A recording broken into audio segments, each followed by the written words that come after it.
Magandang umaga sa inyo mga ka-59 o security guard na naka-duty ngayon. Kami na-type bilang kami ngayon kasi nga okay lang naman ang post namin. Wala naman na yung operation.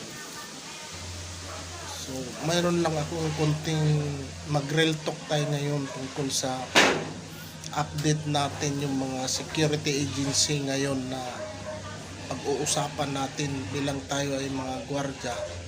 Kailangan aware tayo mga security guard na inihulog ba sa atin ang mga pinagkakaltas nila sa SSS, Pag-ibig at saka sa PhilHealth.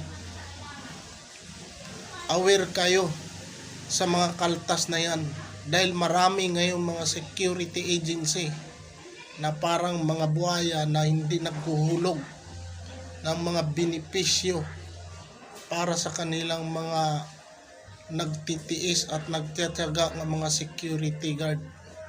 Marami ngayon naglipana ng mga security agency na mga skalawag or di kayo mga agency sa kangkungan na wala silang pakialam sa mga benepisyo at para sa kinabukasan ng kanilang mga gwardiya. Ang sa kanila ay makasipsip na parang linta, parang mga buhaya na gusto lang silang kumita ng kumita, wala silang pakialam doon sa kinabukasan ng mga pamilya at kinabukasan para sa pagtanda ng kanilang mga gwardiya.